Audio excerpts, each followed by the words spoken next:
আচ্ছা, আপনার অতীত নিয়ে কি ভাবেন? অতীতের জীবন নিয়ে? অতীতে কটা জীবন থাকতে পারে এবং অতীতের প্রেম নিয়ে কি ভাবেন আপনি?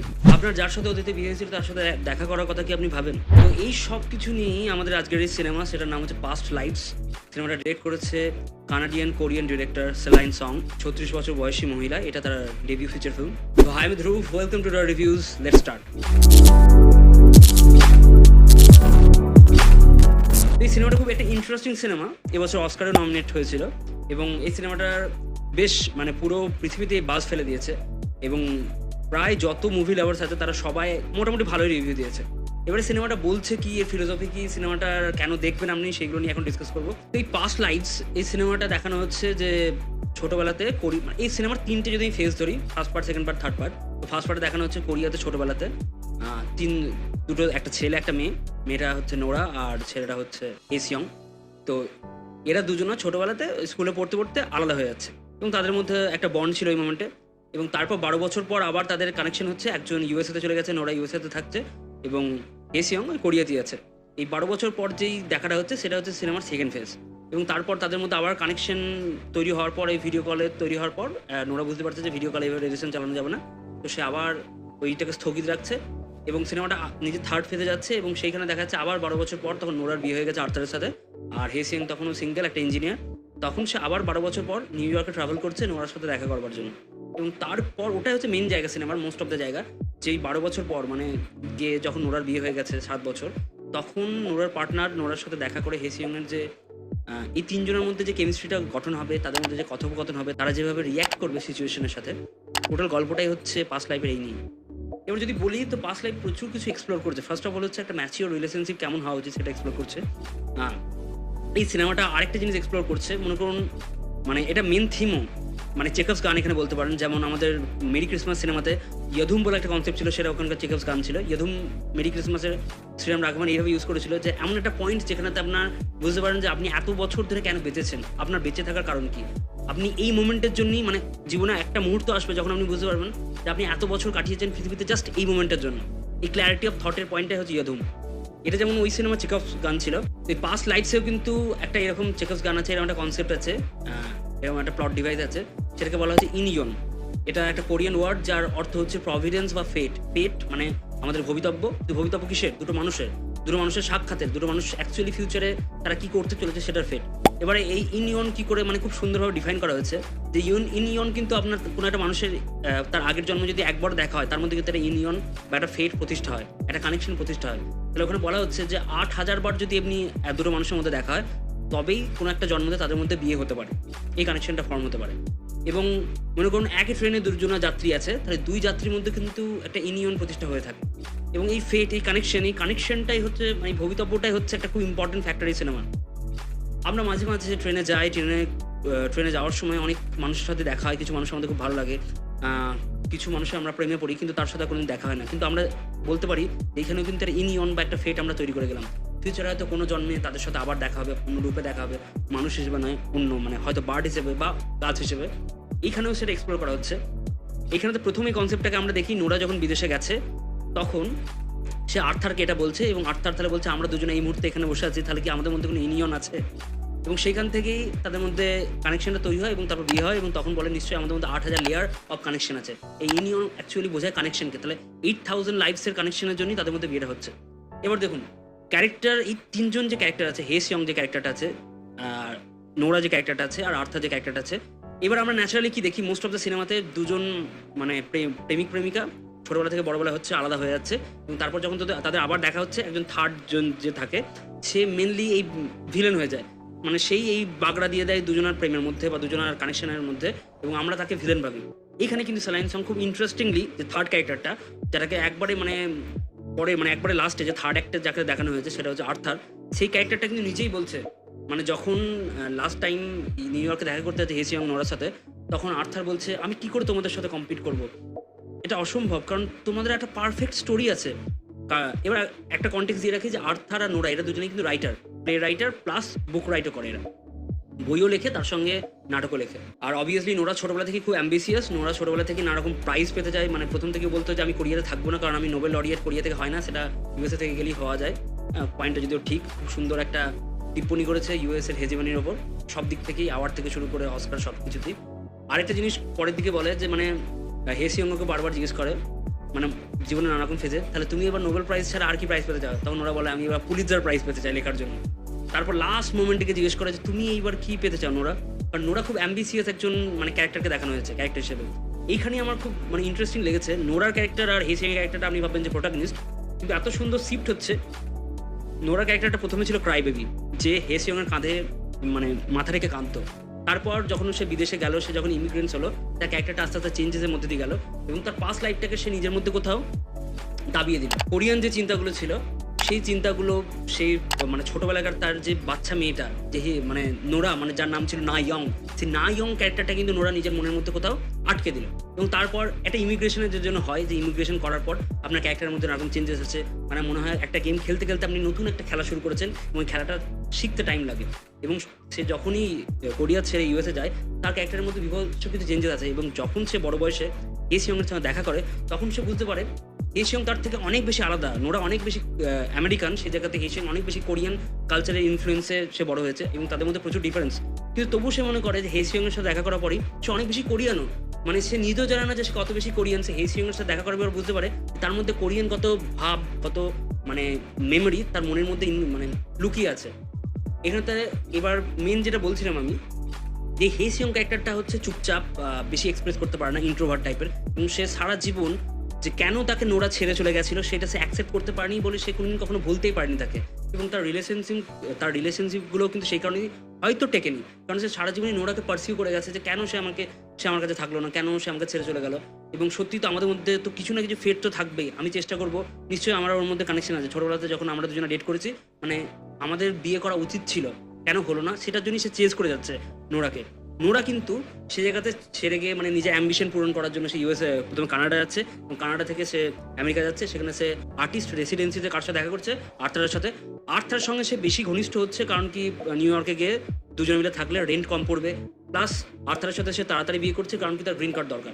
এই জিনিসগুলো আমরা কি দেখি ন্যাচারালি ইন্ডিয়ানদেরও দেখবেন, যখন আমাদের এই ইন্ডিয়ান পুরুষরা বিশেষ করে বিদেশে যায় এবং বিদেশে গিয়ে কাজ করতে যায়, তখন তারা এরকম অপরচুনিটি খোঁজে বিদেশি মেয়েকে বিয়ে করার বা বিদেশের সুযোগ সুবিধা তাড়াতাড়ি নেওয়ার।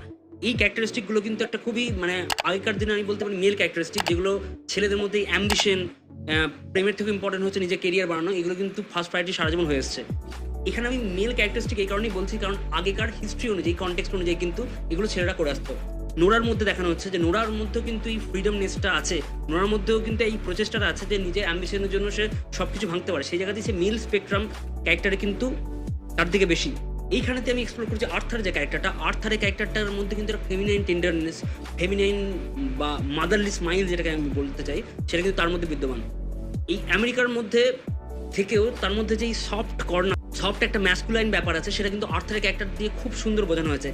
আরেকটা জিনিস হচ্ছে যে নোরা বলছে হেসিয়ংকে যে হেসিয়ং অনেক এখন ম্যাচিওর হয়ে গেছে, মানে একটা সিনেমার লাস্টের দিকে আর্থারকে বলছে যে খুব বেশি ম্যাসকুলাইন হয়ে গেছে। কিন্তু আমার মনে হয় যে হেসিয়ং খুব বেশি হয়তো স্ট্রাকচারালি ম্যাসকুলাইন হয়েছে, কিন্তু তার মনের মধ্যে একটা সুইটনেস আছে। সে কথা বলতে ভয় পায়, সে তাকাতে ভয় পায়, সে নোরারকে কোনোদিন কিছু খোলাভাবে বলতেও পারেনি।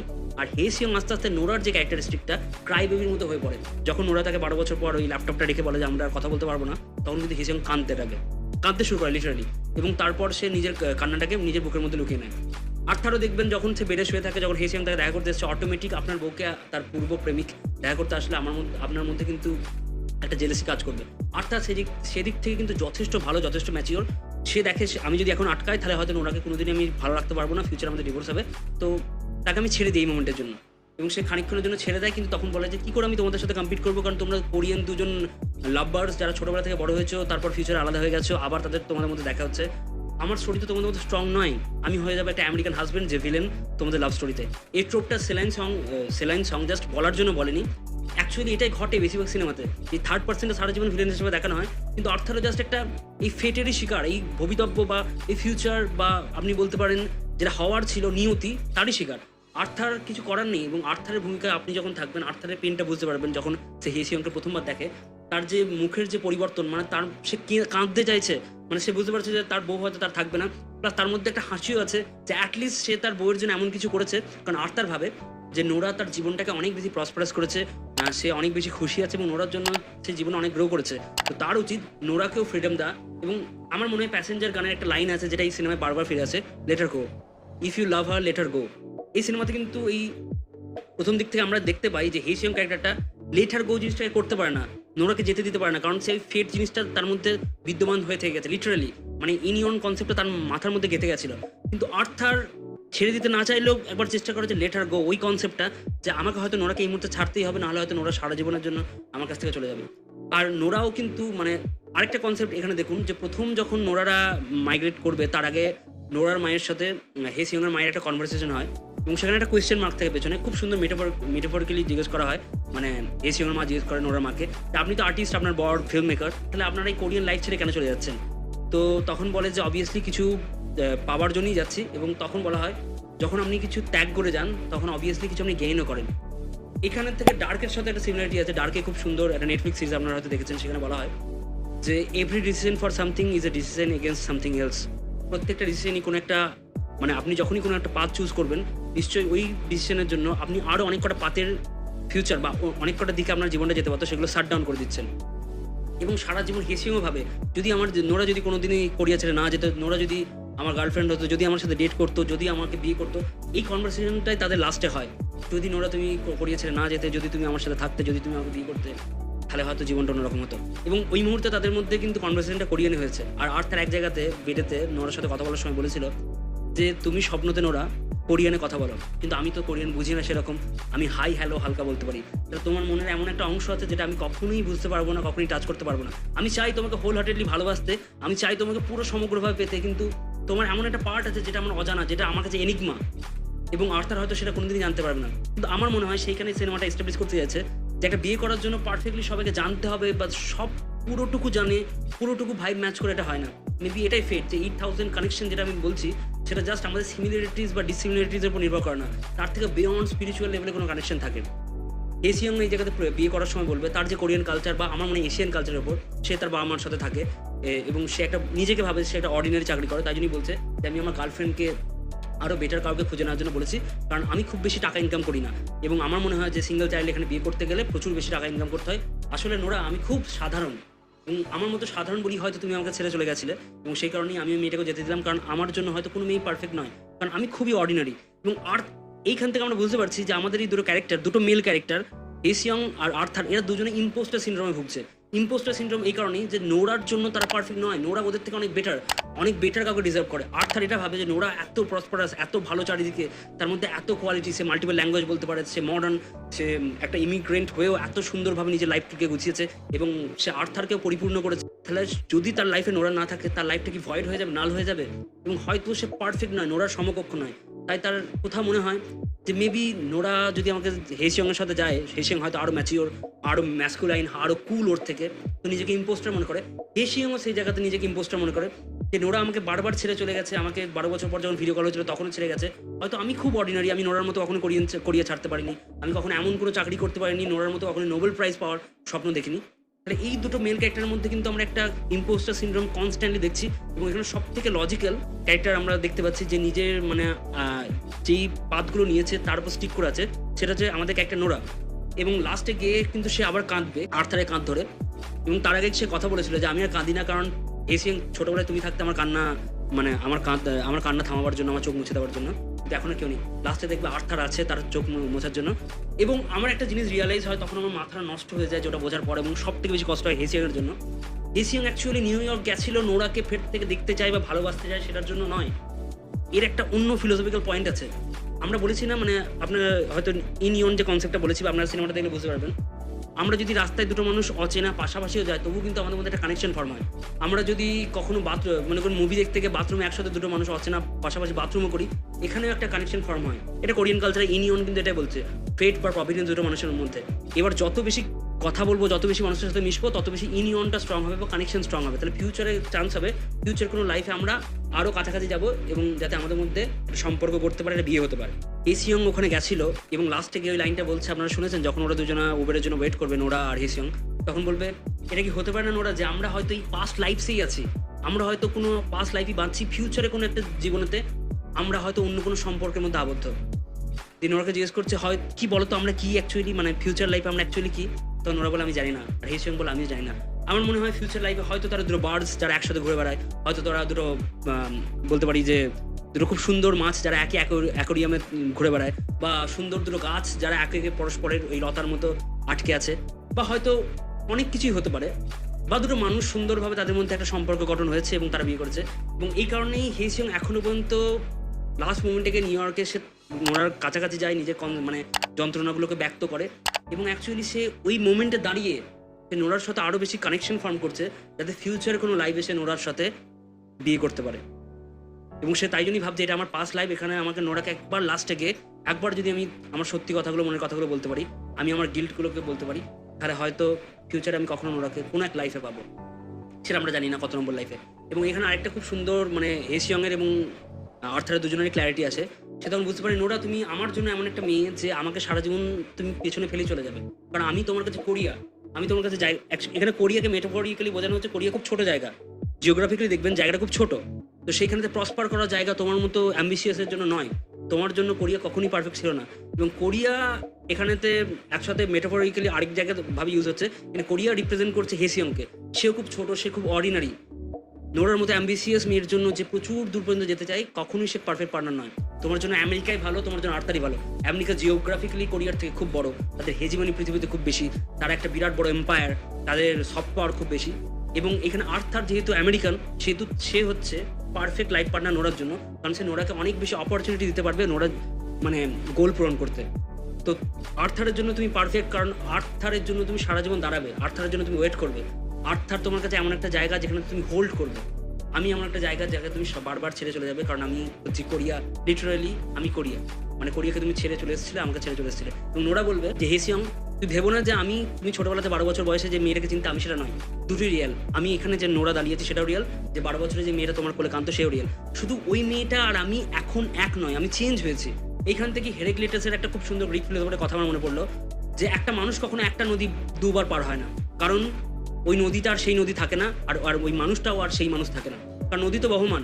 আর আপনি জীবনেও দেখুন এই লাইনটাকে কত সুন্দর অ্যাপ্লাই করা যেতে পারে, যে জীবন যদি মানে এই সময়কে যদি আমি নদী ধরি, তাহলে সময় যখন পেরোচ্ছে মানে নদী চেঞ্জ হচ্ছে, নদীর গতিপথ চেঞ্জ হচ্ছে, নদীর জল চেঞ্জ হচ্ছে, এবং মানুষও সময়ের মানে অনুযায়ী নিজেকে চেঞ্জ করে। নিজের শুধু যে আমাদের চুলে পাক ধরে, দাড়ি গোপ বেরোয়, শুধু তাই নয়, আমাদের চারিত্রিক বৈশিষ্ট্যগুলো কিন্তু অনেক চেঞ্জ হয়। আমরা অনেক জিনিসকে খারাপ ভাবি, সেগুলো ভালোবাসতে শুরু করি, অনেক জিনিসকে ভালোবাসি, সেগুলোকে ছাড়তে শুরু করি।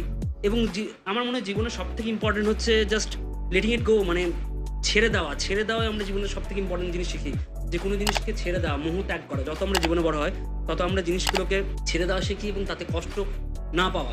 কোনো জিনিস তো পার্সোনাল নয়, অ্যাকচুয়ালি জীবনটার মেইন উদ্দেশ্য হচ্ছে এগিয়ে যাওয়া, যেদিকে জীবন নিয়ে যাচ্ছে এগিয়ে যাওয়া। এবং সেইখান থেকেই এই যে মানে সেলাইন সং পুরো সিনেমাটাতে এইভাবেই এত সুন্দর অর্কেস্ট্রেটেড একটা ফর্ম ডিজাইন করেছে, যেখানে 3টে ইম্পর্টেন্ট ক্যারেক্টার যারা সবাই নিজের নিজের মতো করে প্রেম, ভালোবাসা এবং জীবনকে বাঁচতে চাইছে, এবং 3জনে রিয়েলাইজ করছে তাদের জীবনের কোন কোন জায়গায় তাদের থাকা উচিত। হেসিয়ং রিয়েলাইজ করলো যে কখনোই নোরা তার জন্য পারফেক্ট ছিল, মানে নোরা তার জন্য ছিল না, এই লাইফে নয়, ফিউচারে হয়তো কোনোদিন নোরা তার জন্য হবে। তাই জন্য সে আর একটু স্ট্রং কানেকশন ফর্ম করে সে আবার নিজের জায়গায় ফিরে এলো, এবং সে আর রিগ্রেট ফিল করবে না, কারণ সে নোরাকে সব কথা বলতে পেরেছে, এবং সে বুঝতে পেরেছে নোরা কখনোই তার সাথে থাকার নয়। আর্থার বুঝতে পারলো নোরা তার জন্যই থাকবে, সে যতই ভয় পাক যে হেসিয়ং হয়তো তার থেকে বেশি কুল, তাই জন্য নোরা তাকে ছেড়ে চলে যাবে, নোরা তাকে ছেড়ে যাবে না। এবং নোরা এটা বুঝতে পারলো যে তার মধ্যে একটা পাস্ট, তার মধ্যে একটা কোরিয়ান ভাব, বা কোরিয়াকে সে ভুলেও কখনো ভুলতে পারেনি। এবং হেসিয়ংকে দেখে তার সব মেমোরিগুলো, সব ওয়েটগুলো সব বেরিয়ে চলে গেল। হেসিয়ং যখন তার সাথে ভালোভাবে কথা বলে একটা টাইট হাগ করলো এবং তারপর চলে গেল, তখনই নোরার যত ক্লান্তি, যত সে কোরিয়া থেকে ছেড়ে আসার পর যখন সে বড় হয়েছে ইমিগ্রেন্টস হিসেবে, তার যে কষ্টগুলো ছিল, সেই কষ্টগুলো হেসিয়ং তার সাথে নিয়ে চলে গেল। তো এইভাবেই 3টে ক্যারেক্টারের আলাদা আলাদা পরিণতি, এবং সেখান থেকে আমরা জানতে পারলাম যে ভালোবাসা আমরা যেটাকে ডিফাইন করি, যে সিনেমা যেটা ডিফাইন করে, তার থেকে অনেক কিছু অনেকভাবে আলাদা। এবং অ্যাকচুয়ালি এই সিনেমাটা ভালোবাসাকে খুব সুন্দরভাবে ডিল করেছে এবং খুব ফিলোসফিক্যালি ডিল করেছে। তো আমার মতে এই সিনেমাটা সবার দেখা উচিত, এবং অবভিয়াসলি এই সিনেমাটা কেমন হওয়া উচিত আপনি জীবনে বুঝতে পারবেন। আপনার গার্লফ্রেন্ড যদি আপনাকে eternal Sunshine of the spotless mind recommend করে সিনেমাটা দেখার জন্য, তাহলে আপনি বুঝতে পারবেন আপনার জীবনে খুব বেশি মেলানকালি আসতে চলেছে। মেলানকালি ওয়ার্ডটা আমার খুব ভালো লাগে, কারণ তার অর্থ হচ্ছে আমাদের মনের পীড়া, কিন্তু তার মনের পীড়া বা মনের যন্ত্রণা, কিন্তু যন্ত্রণার যে উৎস সেটা আপনি কখনো খুঁজে পাবেন না। এটা একটা লিটারারি ওয়ার্ডও বলতে পারেন, যে মেলানকালি। এবং এই সিনেমা জুড়ে কিন্তু সারাক্ষণ একটা মেলানকালি বিদ্যমান। আরেকটা জিনিস বিদ্যমান, সেটা হচ্ছে সারাউন্ডিং সাউন্ড। এত সুন্দর সাউন্ড সারা সিনেমাটাকে গ্রাস করে রেখেছে, কনস্ট্যান্টলি আপনি কোথাও মিস করবেন না। তো এক তো হচ্ছে যে এই সিনেমাটার স্টাইলটা হচ্ছে বিফোর ট্রিলজি, আপনি যদি রিচার্ড লিঙ্কল্যাটারের বিফোর সানরাইজ বা বিফোর মানে ট্রিলজির যে কোনো সিনেমা দেখে থাকেন, তাহলে যে ডায়লগ হেভি হয়, এই সিনেমাটা ওই ধরনের। এবং এই সিনেমাতে আরেকটা ভাইব আছে, সেটা হচ্ছে ওয়াঙ্কার ওয়াই ভাইব। এই একটা মানে ড্রিমি যেই ভাবটা হয়, এইখানেও সিনেমার মধ্যে কিন্তু একটা ড্রিমি ভাইব আছে। তার সাথে তো সারাউন্ডিং সাউন্ড মারাত্মক ভালো। তা আমি বলবো প্লিজ সিনেমাটা দেখুন এবং এক্সপিরিয়েন্স করুন অ্যাকচুয়ালি কত সুন্দর ক্যারেক্টার ডেভেলপ করা যায়, কত সুন্দর স্টোরি লেখা যায়, কত সুন্দর গল্প লেখা যায়, কত সুন্দর ডায়লগ রাইটিং করা যায়, এবং কত সুন্দর। আমি নিউ ইয়র্ককে অত শান্ত কোনোদিন দেখিনি। নিউ ইয়র্ক সারা জীবন আমি প্রত্যেকটা ভিডিওতে ফার্স্ট পেজ দেখেছি। এই সিনেমাতে দেখলাম নিউ ইয়র্কও যেন একটা মানে মেলানকালিতে ভুগছে। সব জায়গাগুলো যেন একটা সিনিক বিউটি, মানে একটা শান্ত মেডিটেটিভ জায়গা। সব জায়গায় যেন বৌদ্ধিস্ট মঙ্করা মানে মেডিটেশন করবে, এরকম একটা ভাব ওটা সিনেমা জুড়ে। এই সিনেমাটা আপনারা যদি দেখে থাকেন তো আপনাদের কেমন লেগেছে এবং আপনার কি মনে হয়েছে ক্যারেক্টারগুলো দেখে, তো এগুলো আমাদের কমেন্টে জানাতে পারেন। আর ভিডিওটা ভালো লাগলে লাইক, শেয়ার এবং সাবস্ক্রাইব করে দিন। Thank you.